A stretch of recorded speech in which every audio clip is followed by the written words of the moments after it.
Hello students, मैं doctor निशा बंसल, सहायक आचार्य EAFM राजकीय महाविद्यालय सुमेरपुर से। आज के वीडियो में हम बात करेंगे बीकॉम प्रथम वर्ष के लिए प्रश्न पत्र प्रथम व्यावसायिक अर्थशास्त्र। आज का अपना टॉपिक है मजदूरी भुगतान की विधियाँ, जिसमें प्रथम विधि हम पढ़ेंगे समयानुसार मजदूरी। आइए स्टार्ट करते हैं। आज के टॉपिक में हम कवर करेंगे समयानुसार मजदूरी का अर्थ क्या होता है, समयानुसार मजदूरी के गुण या लाभ क्या क्या हैं, और समयानुसार मजदूरी के दोष या हानियाँ क्या हैं, इस बारे में हम बात करने जा रहे हैं। तो आइए स्टार्ट करते हैं। समयानुसार मजदूरी का अर्थ क्या होता है। देखिए, समयानुसार मजदूरी, जब मजदूरी कार्य के समय के आधार पर दी जाती है तो उसे समयानुसार मजदूरी कहते हैं। मजदूरी के बारे में पिछले वीडियो में हम बात कर चुके हैं। किसी भी श्रमिक को उसके शारीरिक और मानसिक श्रम के बदले में जो भी भुगतान किया जाता है वो मजदूरी कहलाती है। लेकिन जब यही मजदूरी समय से जोड़ दी जाए, कितना समय उसने काम किया है, कितने समय के लिए उसे कितना भुगतान दिया जाएगा, तो ये मजदूरी क्या कहलाएगी, समयानुसार मजदूरी। यानी कि मजदूरी का हमने किससे जोड़ा है, यहाँ पर मजदूरी को समय से जोड़ा है, तो ये कहलाएगी समयानुसार मजदूरी। जैसे कि एक श्रमिक 1 घंटा काम कर रहा है, उसको किसी भी आधार पर दे सकते हैं। 1 घंटे का आपको इतने रुपए दिया जाएगा, या 1 दिन का आपको इतने रुपए मिलेगा, 1 सप्ताह का आपको इतने रुपए मिलेगा। एग्जाम्पल के लिए आप देखिए कि यदि कोई टीचर पढ़ा रहा है तो बहुत बार होता है कि उसको 1 घंटे के लिए पे कर दिया जाए कि 1 घंटे का ट्यूशन आप पढ़ा रहे हैं तो आपको कितना मिला, तो उसका घंटे के आधार पर मजदूरी हो गई।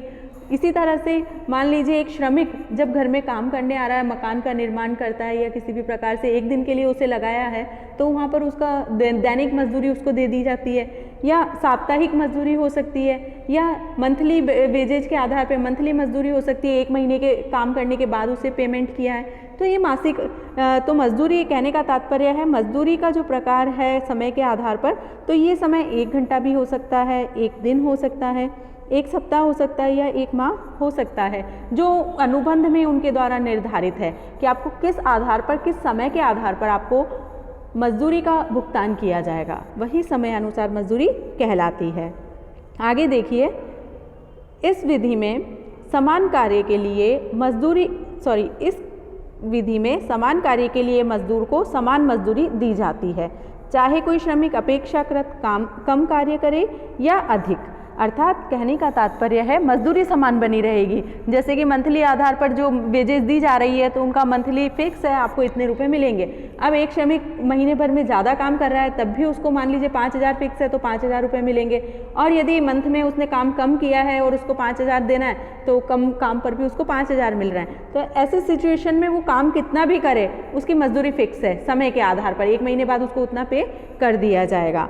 तो सबसे बड़ा देखिए, इस विधि में कार्य और मजदूरी का प्रत्यक्ष संबंध नहीं होता। देखिए, कितना कार्य किया है उसके आधार पर उसे मजदूरी नहीं दी है, उसे तो केवल टाइम के आधार पर मजदूरी दी है। अब वो 1 महीना बैठा है, उसने कोई काम नहीं किया, तब भी उसको ये मजदूरी मिलेगी। 1 महीने उसने अगर बहुत काम किया है, तब भी उसे उतनी ही मजदूरी मिलेगी जितनी बैठे हुए व्यक्ति को मिल रही है। तो ये समय के आधार पर यहाँ पर मजदूरी का निर्धारण होता है। तो ये जो कॉन्सेप्ट है ये कहलाता है समयानुसार मजदूरी का कॉन्सेप्ट। नेक्स्ट हम देखते हैं समयानुसार मजदूरी के गुण या लाभ। समयानुसार मजदूरी क्या होती है, ये अर्थ समझ लेने के पश्चात हम देखते हैं कि इस प्रकार जो मजदूरी समय के आधार पर दी जाती है उसमें क्या गुण या लाभ पाए जाते हैं। तो सबसे पहले आप देखिए, मजदूरी निर्धारण में सरलता। इस आधार पर जो मजदूरी दी जाती है उस मजदूरी के निर्धारण में बहुत सरलता रहती है, आसानी से इसका निर्धारण किया जा सकता है, क्योंकि इस विधि में केवल यही ज्ञात करना होता है कि श्रमिक ने कितने दिन काम किया, उसी आधार पर उसको मजदूरी मिल जाएगी। तो बहुत आसानी से इसका कैलकुलेशन, इसका निर्धारण किया जा सकता है। नेक्स्ट देखिए, कार्य का ऊंचा स्तर, हाई लेवल ऑफ वर्क, जो भी उच्च स्तर के कार्य को प्रोत्साहन देने के लिए ये विधि बहुत ही ज़्यादा अच्छी है, कुशल है। इस विधि में कार्य का मजदूरी से कोई संबंध नहीं है।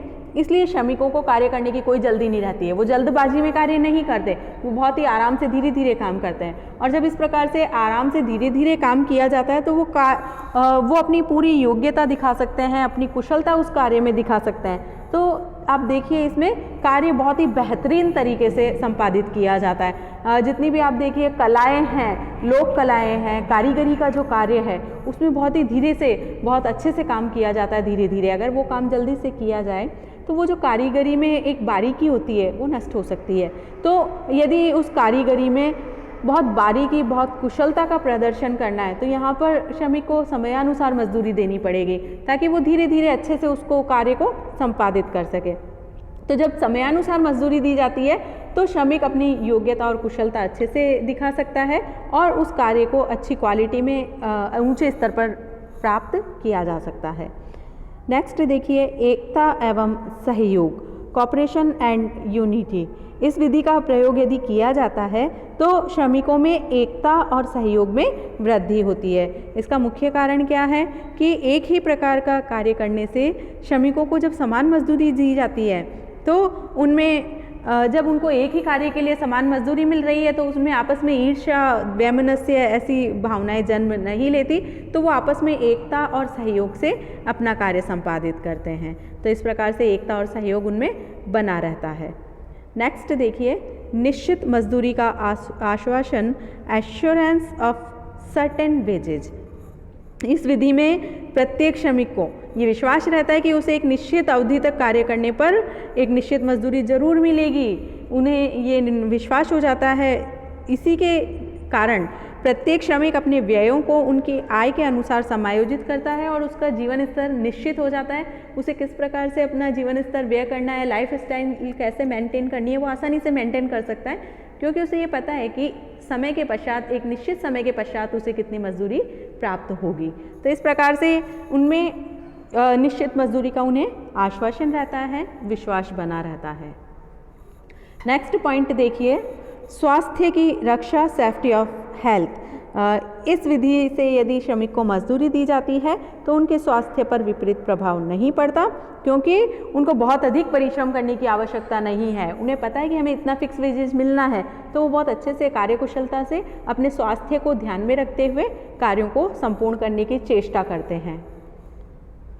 नेक्स्ट पॉइंट देखिए मशीनों एवं उपकरणों की सुरक्षा, safety of machines and tools. यह जो मजदूरी भुगतान की विधि है, यह एक ऐसी विधि है जिसमें श्रमिकों को कार्य करने में कोई जल्दबाजी नहीं होती, हड़बड़ाहट नहीं होती।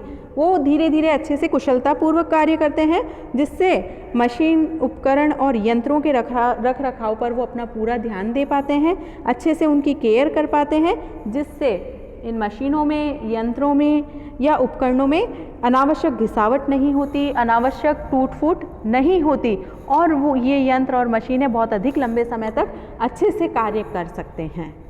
इस प्रकार से मशीन और उपकरणों की सुरक्षा बनी रहती है।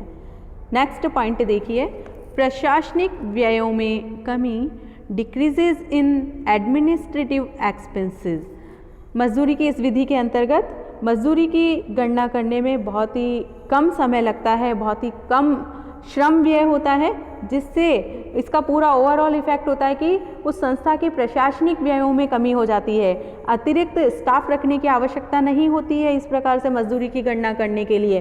तो जब इस प्रकार से अतिरिक्त स्टाफ की आवश्यकता नहीं है तो प्रशासनिक व्ययों में कमी हो जाती है, कम हो जाते हैं। नेक्स्ट पॉइंट देखिए कार्य की नियमितता, रेगुलरिटी ऑफ वर्क।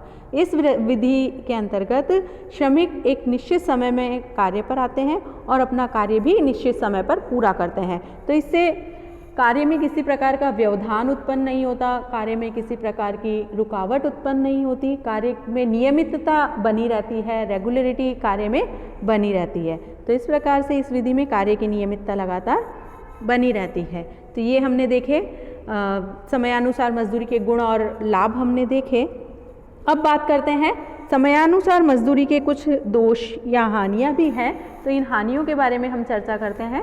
पहली हानि है समय की बर्बादी, वेस्टेज ऑफ टाइम। देखिए इस विधि में मैंने आपको बता दिया था जो मजदूरी दी जाती है वो समय के आधार पर दी जाती है। तो ऐसी सिचुएशन में श्रमिकों को प्रेरणा नहीं रहती, उन्हें पता है कि हमें ये कार्य करें या नहीं करें हमें हमारी मजदूरी प्राप्त हो जाएगी। तो चूंकि प्रेरणा का अभाव रहता है जिसके कारण वो समय को बर्बाद करते हैं और निश्चित समय के समाप्त होने की प्रतीक्षा वो लगातार करते रहते हैं ताकि उन्हें उनका समय समाप्त होने के पश्चात एक मजदूरी उनकी प्राप्त हो जाए। तो समय की बर्बादी बहुत अधिक होती है इस विधि में। नेक्स्ट पॉइंट देखिए, धीरे कार्य करने की प्रवृत्ति, trend of doing slow work. इस विधि में चूंकि श्रमिक को पता है कि उन्हें अपना समय पूरा करना है, उसके पश्चात उन्हें उनकी मजदूरी दे दी जाएगी, तो वो बहुत धीरे धीरे कार्य करते हैं। कार्य को समय पर पूरा करने का कोई इसमें बंधन नहीं है, कोई रिस्ट्रिक्शन नहीं है कि आपको इतने समय में कार्य को पूरा करना है, कोई प्रेरणा नहीं है। तो वो धीरे धीरे कार्य करते हैं और अपने समय को बर्बाद करते रहते हैं, जिससे धीरे धीरे कार्य करने की उनकी हैबिट ही डेवलप हो जाती है और वो हमेशा धीरे ही कार्य करने लग जाते हैं। नेक्स्ट पॉइंट देखिए, निरीक्षण की आवश्यकता, नीड ऑफ इंस्पेक्शन। चूँकि इसमें श्रमिक अपना टाइम बर्बाद करते हैं, समय की बर्बादी पर वो ज़्यादा ध्यान देते हैं, काम धीरे धीरे करने लगते हैं, तो उनका निरीक्षण करने की आवश्यकताएं महसूस होने लगती है, उन्हें प्रेरणा देने की आवश्यकता महसूस होने लगती है, जिससे संस्था द्वारा निरीक्षकों की या पर्यवेक्षकों की नियुक्ति की जाती है उनका निरीक्षण करने के लिए। उनको आगे काम करने के लिए मोटिवेट करने के लिए निरीक्षक आवश्यक हो जाते हैं। तो जब इस प्रकार से निरीक्षकों की और पर्यवेक्षकों की नियुक्ति की जाती है तो उनसे संबंधित लागत या ऊपरी व्ययों में भी वृद्धि हो जाती है। नेक्स्ट देखिए, उत्पादन लागत में वृद्धि, increase in cost of production. यहाँ पर दो बातें सामने आती है, एक तो जस्ट हमने बात की थी, एक तो निरीक्षण व्यय बढ़ गए, प्रशासनिक व्यय बढ़ गए हैं, दूसरा एक श्रमिक बहुत धीरे धीरे काम कर रहा है तो उत्पादन में वृद्धि की जो गति है वो बहुत कम हो जाती है। तो एक तरफ उत्पादन की लागतें बढ़ने लगती है, दूसरी तरफ ये जो अन्य खर्चे हैं वो भी बढ़ जाते हैं, जिससे भी उत्पादन लागत में वृद्धि हो जाती है। ओवरऑल इस प्रकार के जो खर्चे हैं वो सारे मिलकर उस वस्तु की कीमत को बढ़ा देते हैं और लागतों को बढ़ाने के कारण व्यवसायियों के लाभ यहाँ पर कम हो जाते हैं। नेक्स्ट देखिए, अच्छे संबंधों का अभाव, लैक ऑफ गुड रिलेशंस। ये जो विधि अपनाई जाती है इसमें श्रमिकों में और स्वामियों में, दोनों में मधुर संबंधों का अभाव पाया जाता है। कारण ये है कि श्रमिक चाहते हैं कि उनकी मजदूरी बढ़ाई जाए और नियोक्ता देखते हैं कि श्रमिक पूरा काम नहीं कर रहे हैं, धीरे धीरे काम कर रहे हैं, अपने कार्य को तवज्जो नहीं दे रहे हैं और कार्य में कुशलता भी नहीं हो पा रही है, तो धीरे धीरे वो काम करने लगते हैं। तो मालिक उनकी मजदूरी बढ़ाना नहीं चाहते उनके काम के अकॉर्डिंग और श्रमिक चाहते हैं कि उनकी मजदूरी बढ़े। तो ओवरऑल इफेक्ट ये होता है कि उनके जो संबंध हैं वो मधुर नहीं रह जाते, उनमें कहीं ना कहीं कटुता उत्पन्न होने लगती है।